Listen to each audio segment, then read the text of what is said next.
Ini adalah kasus kematian yang mengejutkan Korea Selatan. Sesampainya di Korea Selatan, 5 anak dari Daegu pergi ke pegunungan untuk menangkap katak. Tetapi mereka semua menghilang tanpa jejak. Daerah setempat mengirim puluhan petugas polisi ke gunung untuk mencari mereka. Tetapi kelima anak itu masih belum ditemukan. Kasus ini juga dikenal sebagai kasus anak katak yang hilang.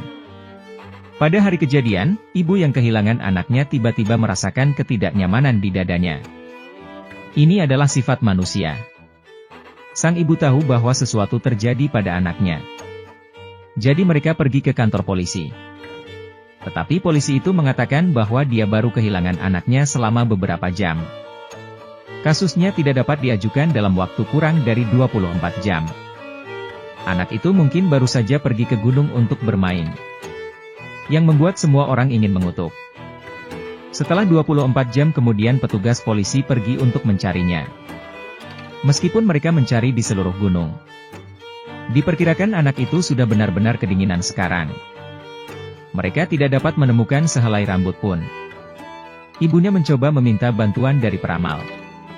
Peramal itu berkata bahwa anaknya ada di dalam truk sampah. Ketika mereka kembali, sang ibu menemukan sebuah truk sampah. Mereka segera menghentikan truk sampah itu. Mereka membongkar isi truk sampah itu. Tetapi anaknya tetap tidak bisa ditemukan. Tampaknya penyihir itu menipu mereka. Polisi itu mengira itu adalah kasus penculikan. Si penculik mungkin akan menelepon. Cukup tekan tombol ini untuk merekam. Jika Anda menekan tombol ini, Anda dapat melacak lokasi si penculik. 2 bulan setelah anak itu menghilang. Tiba-tiba ada yang menelepon kembali. Tetapi sang ibu tidak terburu-buru menekan tombol untuk melacak si penculik. Suatu hari, produser TV terkenal diasingkan ke Daegu oleh kantor pusatnya karena dicurigai melakukan penipuan. Dalam kasus hilangnya bocah katak, anggota keluarga mengira anak itu ada di danau. Lalu polisi itu mengeringkan panci air lagi. Tetapi tidak ada yang ditemukan. Untuk pulih secepat mungkin, dia mulai fokus pada kasus hilangnya anak tersebut. Selama kasus ini bisa diselesaikan, dia bisa mendapatkan kembali martabatnya yang dulu. Selama penyelidikan, dia bertemu dengan seorang profesor yang juga tertarik dengan hilangnya anak tersebut. Hari hilangnya anak tersebut juga merupakan hari pemilihan profesor tersebut. Awalnya, kelima anak itu juga ingin memilihnya. Tetapi hari itu juga anak itu menghilang. Dia merasa ada yang sengaja berusaha menyembunyikan anak itu dan melepaskannya setelah pemilihan. Namun setelah pemilihan, kelima anaknya masih belum pulang. Sang profesor merasa bahwa anak itu dihilangkan nyawanya secara sengaja. Dia juga merasa bahwa pembunuhnya kemungkinan besar adalah orang tua anak tersebut. Karena merasa ada yang salah dari rekaman ibu anak tersebut sebelumnya. Saat itu, sang ibu sedang merekam dan mengucapkan beberapa patah kata menanyakan sang anak. Mengapa dia tidak buru-buru menekan tombol pelacak? Ini sangat tidak masuk akal. Terlihat jelas bahwa sang ibu sengaja tidak ingin menemukan anaknya. Sehingga keduanya langsung mendatangi ibu dari anak yang hilang tersebut. Sesampainya di rumah, Lau Cui yang menerima kedatangan mereka. Sedangkan sang ibu masih tampak sangat sedih. Saat Lau Cui sedang mencari foto putranya untuk diberikan kepada mereka. Tiba-tiba seorang nenek keluar, menghampiri 2 orang itu. Kemudian dia memberikan isyarat dengan jarinya. Gerakan ini sepertinya memberitahu keduanya bahwa anak itu dibunuh oleh ayah mereka. Ketiganya duduk dan bertanya tentang anaknya. Setelah itu mereka berdua pergi.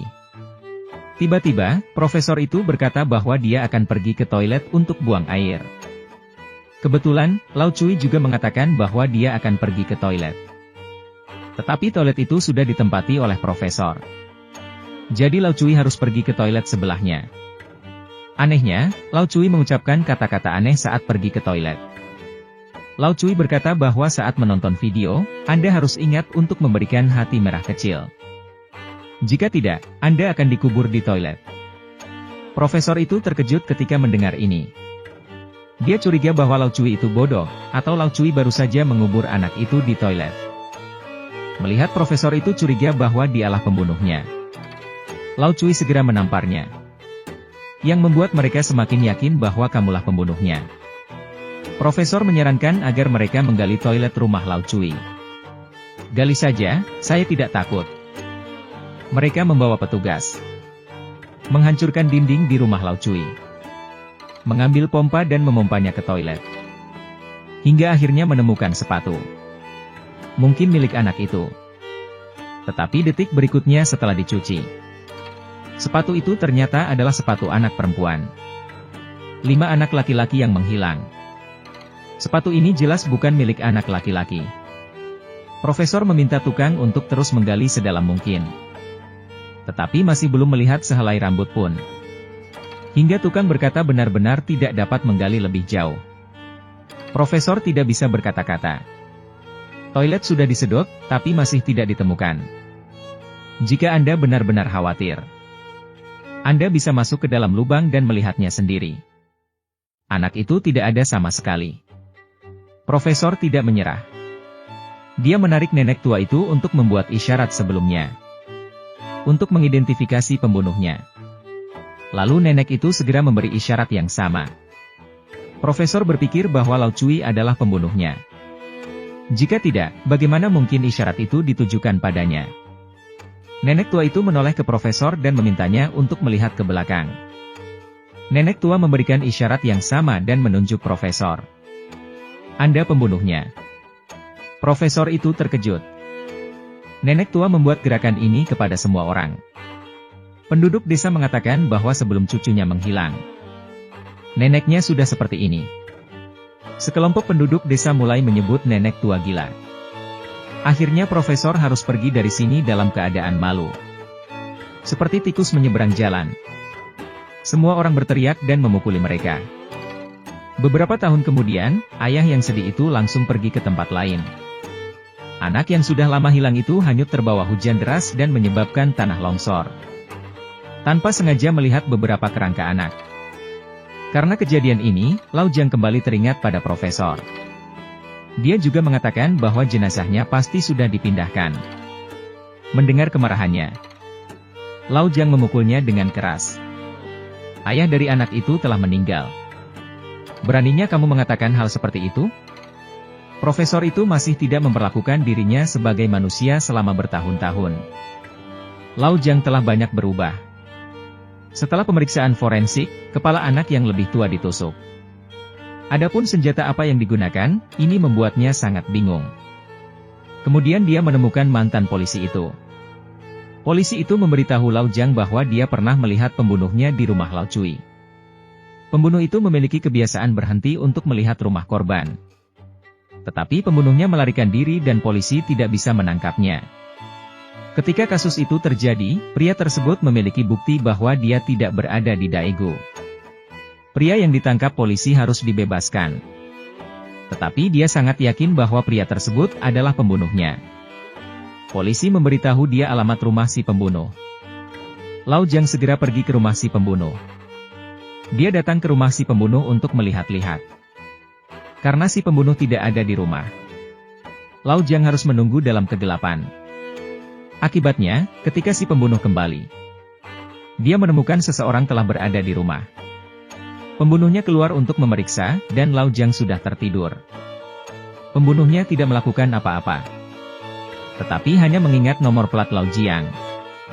Keesokan harinya, ketika putri Lau Jiang keluar dari sekolah, si pembunuh menangkap putri Lau Jiang. Lau Jiang dan istrinya mencarinya. Tetapi putrinya tiba-tiba muncul di depan mereka lagi. Ayah bertanya apa yang terjadi. Lalu putrinya berkata bahwa paman membantu membalutnya. Kain terikat di depannya Lau Jiang tahu itu milik rumah si pembunuh. Dia segera datang ke tempat si pembunuh bekerja. Bos mengatakan bahwa pembunuh yang dia cari sedang membunuh sapi. Sekarang mereka sedang membunuh sapi dengan cara ditusuk. Si pembunuh masih suka menggunakan cara tersebut. Persis sama, dan benar-benar cocok.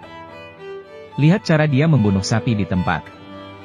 Bukankah sama dengan gerakan kepala anak saat ditusukkan paku kecil?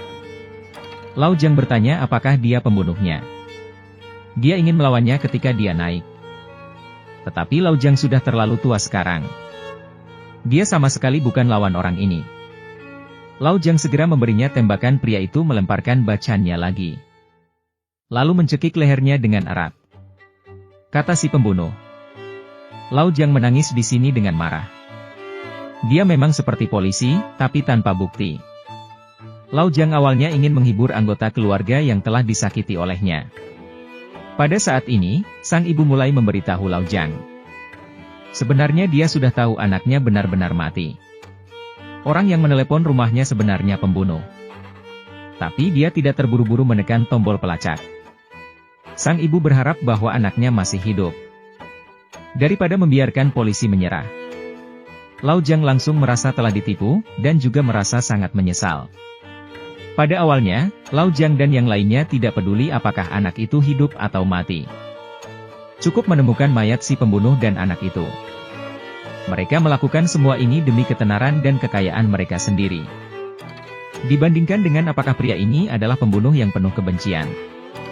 Hingga adegan terakhir melihat ibu dari anak tersebut. Karena kecurigaan mereka. Ayah dari anak tersebut dijebak sebagai pembunuh, dan akhirnya meninggal karena kesedihan. Dia mungkin merasa bahwa dia lebih dibenci di dalam hatinya sekarang.